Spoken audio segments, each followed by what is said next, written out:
Хайырлы кеш, эфирда яңқар шығарылышы сіздің білән Рузиль Мдгалимов. Алға таба бүгінгі төп темалар хақында. Участокларын тошлап, шығымдарын есеплейлер. Ике бақшашылық шirkәте су астында қалды.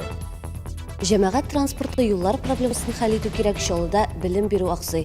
Бу һәм башка мәсьәләләр бүген праймеризда күтәрелде. Чыгышлардагы иң мөһим тезисларны Ләйсән Ханова билгеләде. Америкада балалар сикергән вакытта батут 4 метр биеклеккә очып китә. Җәрәхәтләнүчеләр бар. Батутта сикерер алдыннан нәрсәгә игътибар итәргә кирәк? Гүзәл Шихапова ачыклады.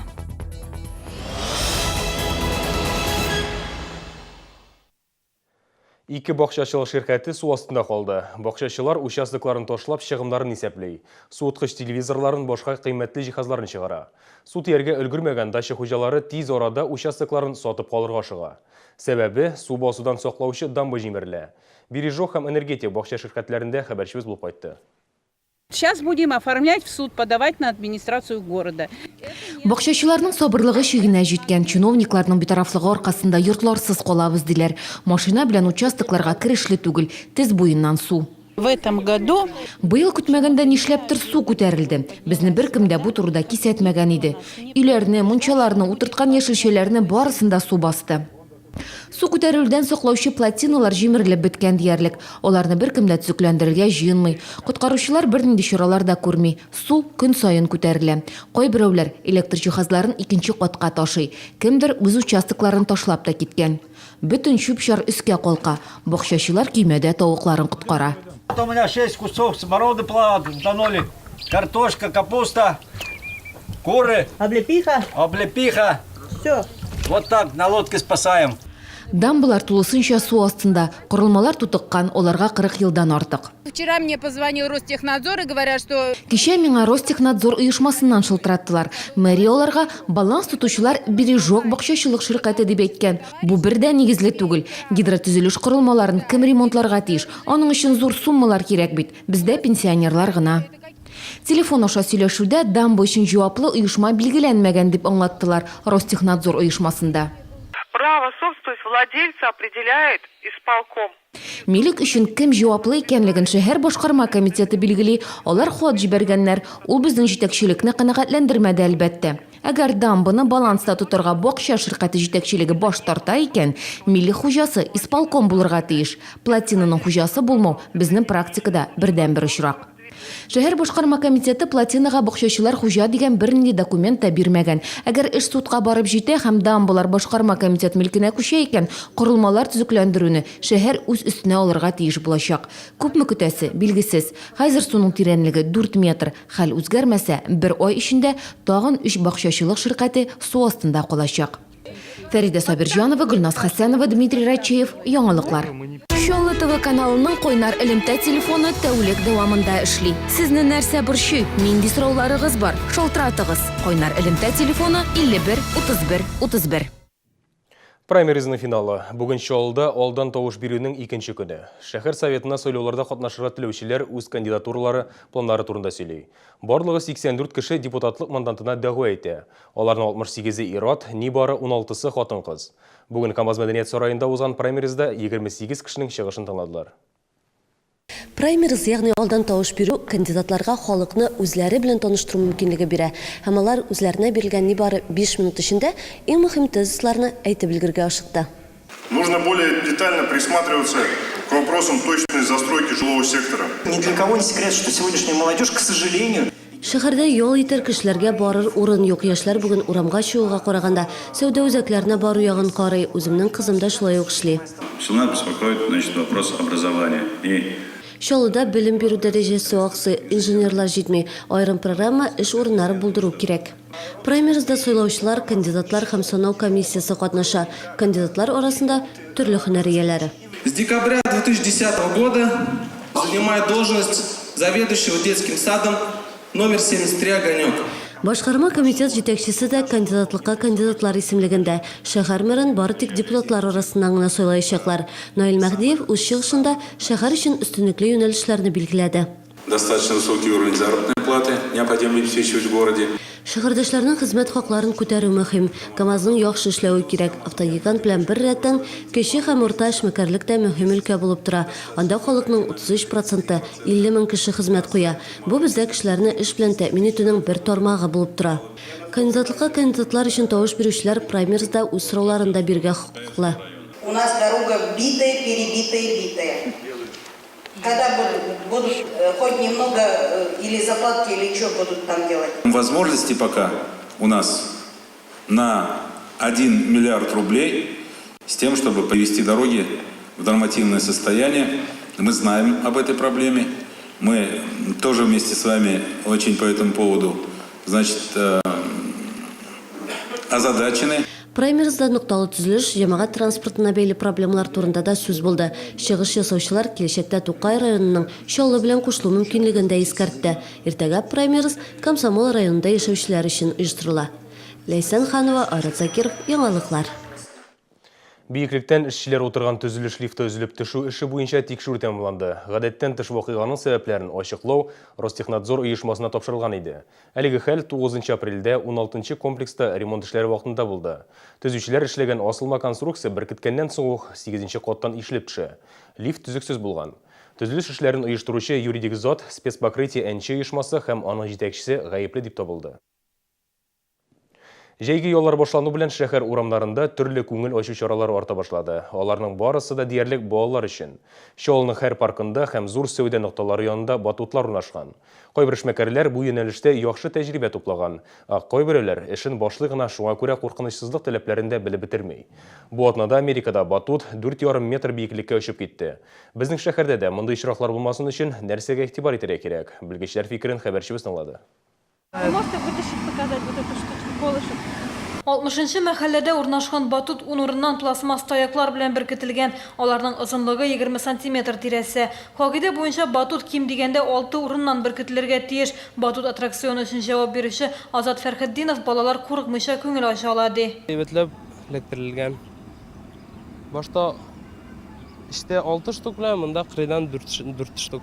2 атналык безнең иҗат төркеме батутларны прокуратура хезмәткәрләре белән берлектә тикшерде. Пушкинская тукталыш янында урнашкан батутны чүп савытына гына беркетеп куйганнар иде. Эшмәкәргә хаталарны төзәтергә кушылды. Бүген тукталышта әлеге батут бөтенләй юк. Якын тирәдә сатучылар эшмәкәр ешрак ял көннәрендә эшли дип белдерде. Ә менә Җиңү паркындагы батутлар завод җибәргән җеп таякчыклардан кала тимер казыкларга да эләктерелгән. Ел саен батутлар шушы урында, шуңа күрә бу казыкларны яхшылап утыртып куйганнар. Урыннарыннан күчермәгәч иртә саен һава тутырасы гына кала. Мы устанавливаем там у нас. Безнең эшчеләр бу батутларны иртә саен тикшерә. Алар бау белән җиргә беркетелгән. Иртә белән барлык казыкларны батутның төзеклеген тикшерәләр, юалар. Әлеге батутлар 2-6 яшьлек балалар өчен көйләнгән, шуңа алар бирегә әти-әниләре яки өлкәннәр белән килә. Әмма шәһәрдәшләрнең күбесе батутларны куркыныч дип санамый. Булай берсегә дә игътибар итмибез инде. Башта гел булар гына сикерә иде, аннары әкренләп горкага менә башлады инде. Вот. Янына үтеп булмый, постоянно шунда сорый. Менәм дип. Самый главный карап торырга кирәк. Карап торсалар, бернәрсә дә булмас дип уйлыйбыз инде. Самый главный отвлекаться итмәсеннәр. Җегетләр анда 2 егет басып торалар. Ну, балаларга бик күңелле инде. Бу атнада Америкада балалар сикергән вакытта батут 4 метр биеклеккә өскә күтәрелде. 3 бала төрле дәрәҗәдәге җәрәхәтләр алды. Белгечләр моның сәбәбе батут тиешле дәрәҗәдә эләктерелмәүдә ди. Шуңа охшаш очрак 11 майда Иркутск өлкәсендә дә булды. Шуңа күрә батутта сикерер алдыннан аттракционның ныклап беркетелүен, куркынычсыз булуын тикшерү мөһим. Ташлы яки асфальтта урнашкан батутларны иң яхшысы читләтеп узырга кирәк дип киңәш итә белгечләр. Гүзәл Шихапова, Илнар Харисов, яңалыклар. Хәзергә реклама бүленәбез, ул бик тиз узар, безнең телеканалда калыгыз. Мин бу институтта укыганыма бик шат. Монда мин биедем дә, җырладым да. Студентларга карап үзләренең яшьлек елларын искә алдылар. Чаллының иң өлкән уку йортларының берсе юбилейын билгеләде. Концерт номерларын ятим һәм мөмкинлекләре чикле балалар куйды. Нур яшәр үзәгендә үзгәрешләр җиле исемле шәһәркүләм фестиваль узды.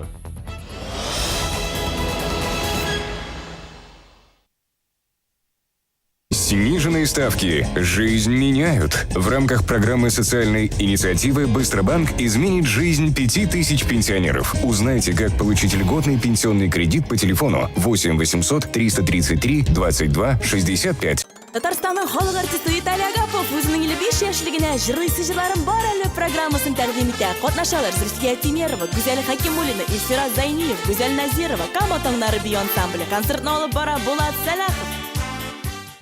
Мясоперерабатывающий комбинат продает оптом и в розницу мясо свинины, колбасы, мясные деликатесы и шашлыки собственного производства в магазинах «Мясной пир» в поселке Нефтебаза и на базе Закамья 510 павильон. Телефон 20 13 19. Совместный проект Всемирного банка и правительства Российской Федерации. Реформа ЖКХ в России.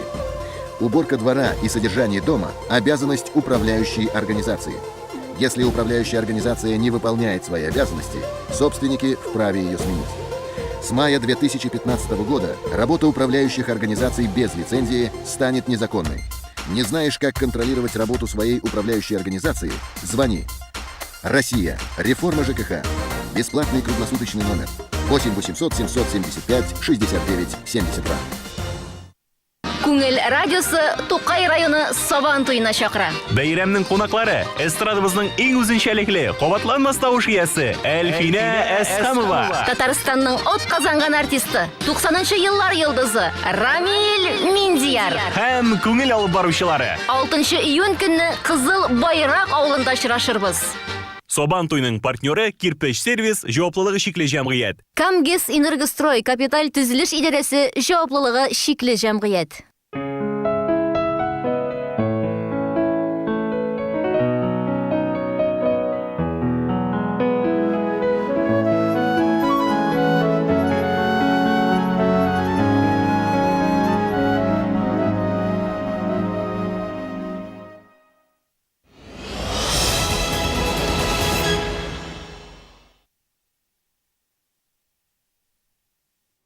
Яңалыклар чаралышын дәвам итәбез. Сезнең белән эфирда Рузил Мингалимов. Бүген Чаллының иң өлкән уку йортларының берсе булган Яр Чаллы социаль педагогия технологияләре һәм ресурслары институты ширек гасырлык юбилейын билгеләде.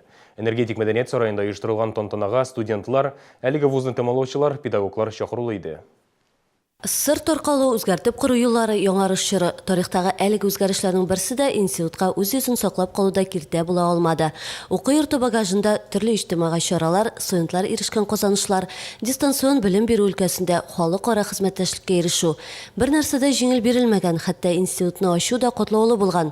Озак вакыт моңа рөхсәт бирмәгәннәр. Был открыт пединститут. Институт ачылгач матди техник база кирәк булды. Без Катыргы кагаз комбинаты титулы нигезендә мәктәп ачтык. Ә чынлыкта бу педагогия институты иде. Залда зур күпчелекне әлеге уку йортын тәмамлаган кешеләр тәшкил итте. Бүгенге студентларга карап, алар үзләренең яшьлек елларын искә алды. Тик бүген студент тормышы гел башкача. Мин бу институтта укыганыма бик шат. Монда мин биедем дә, җырладым да, правкомда да катнаштым. Студент еллары бик тә күңелле булды. Минем студент вакытларым бик кызык үтә. Мин бөтен институт мероприятиеларында катнашам. Укуны бетергәчтән мин математика, информатика укытучысы булып эшләргә телим. Туган көндә гадәттә бүләк бирәләр. Бәйрәмгә Дәүләт Думасы депутаты Әлфия Кагугина да килгән иде. Ул 33 мең сумлык исемле стипендиялар тапшырды. Әлеге бүләккә 23 кеше арасыннан яшь укытучы һәм 2 студент лаек булды. Стипендия билгеләгәндә фәнни эзләнүләр, иҗтимагый тормышта катнашу, актив тормыш позициясе, яхшы күрсәткечләр барысы да исәпкә алынды. Уку йортын бәйрәм белән котларга нәниләр дә килгән иде. Нәкъ менә алар киләчәктә бу институтта, бәлки университетта укыр. Бу исә Чаллы педагогикасы өчен чираттагы үсеш баскычы булачак. Ләйсән Ханова, Ксения Антонова, яңалыклар. 11 сыйныф укучылары рус теленнән бердәм дәүләт имтихан тапшырды. Чаллыда барлыгы 2000-гә якын бала сынау тотты. Быел имтиханга үзгәрешләр кертелде. Биремнәр 2 өлештән тора. Кыска һәм киңәйтелгән җаваплар таләп итә торган сораулар һәм инша язу. Тест өлеше төшеп калды. Канәгатьләнерлек билгесе алу өчен укучыларга 100 мөмкинлектән кимендә 24 балл җыярга кирәк. Сынау нәтиҗәләре 10 көннән соң билгеле була. Бүгін Нұр Яшар өзегінде «Ветер перемен» өзгәрішлер жилі исемлі шәһәр күлем фестиваль узды. Бірде ятим һәм физик мүмкінліклері шиклі болалар шығыш ясады. Барлығы 100-ден артық кіші қатнашты. Фестиваль бұйыл 7-ші тапқыр өткәрілі. Оның мақсаты мүмкінліклері шиклі һәм ятим балаларының ижади һәм социаль активлығын өстіру. Балаларының тұрмышына матурлық өстеу. Гала концертта біздің хабаршыбызда болып қайтты. Венера Микишева әлігі фестивальда бірінші тапқыр қатнаша 8 яшілік қыз ұлқынлануын яшырме. Оның білен бірге асылташ тірнәкләндіру үзәгінен тағын дистелеген малай қызлар ижади номерлар әзірлеген. Жыр бүйелеріні сәхнеге қояр үшін 2 айлы вақыт талап ителген. Үзгәрешләр жилі фестивалында шәһәрнең 12 коррекцион мәктәбеннән 100-дән артык бала чыгыш ясады. 88-нче мәктәп укучыларына тапкырлар һәм шаяннар клубы әгъзалары ярдәм күрсәткән. Просто КВНщики приходили к нам. Тапкырлар һәм шаяннар клубы әгъзалары безнең янга 2-3 тапкыр килде. Репетициялар күп булмады, барысы ничектер җиңел булды, безгә ошады. Рөстәм Миңнеханов Татарстан халкының яшәү сыйфатын яхшырту хакимиятның төп бурычы дип берничә тапкыр белдерде. Әлеге сүзләр бигрәк тә мөмкинлекләре шикле балаларга кагыла. Неважно, какой это человек, здоровый или с ограниченными возможностями. Кеше сәламәт яки аның мөмкинлекләре шиклеме, бу мөһим түгел. Президент белән бергә хәрәкәт активистлары Рөстәм Миңнеханов проектлары яклы. Шуңа күрә без Татарстан халкының яшәү шартларын яхшыртуга юнәлдерелгән төрле чаралар оештырабыз. Мисал өчен үзгәрешләр җилле коррекцион мәктәп укучыларына юнәлдерелгән. Әлеге проект ярдәмендә балаларда яшерен иҗади сәләтләр дә ачыла. Фестивальдә җиңүчеләрне вокал, бию, юмор остасы һәм вокал ансамбле номинациялары буенча билгелиләр. Оештыручылар әйтүенчә, биредә катнашучылар арасында җиңелүчеләр юк. Сәхнәгә чыккан һәрбер бала да мактауга һәм хөрмәткә лаек. Гүзәл Шихапова, Дмитрий Рачеев, Яңалыклар. Жыр бию һәм саф һавада чәй өстәле. 30-да 13 йортында яшәүчеләр күршеләр көнен бәйрәм итә. Аны оештыруда Челныстрой ремонт идарә итү компаниясе ярдәм итте. Йорт каршында балалар өчен ярыш мәйданчыклары булдырылды. Балалар бәйгеләрдә катнашты, сәләтләрен күрсәтте. Биредә яшәүче ветераннарны да хөрмәтләделәр. Күршеләр белән таныштым. Менә булай бит йөргәндә урамда аларны күрмисең дә күршеләрне. Менә булай бергәләшеп утырабыз инде менә. Балалар белән утырабыз, балаларны күрәбез, нинди балалар менә. Бергәләшеп, әйбәт иттерәбез. Бу бәйрәм бик күңелле булды. Балалар шат булды. Мин дә шат булдым. Без җырладык, биедек. Бик күңелле булды. Безнең яңалыкларны сез tvchilnu.ru сайтына кирип тә карый аласыз. Сез яңалыклар чыгарыш карадыгыз, исән-имин булыгыз.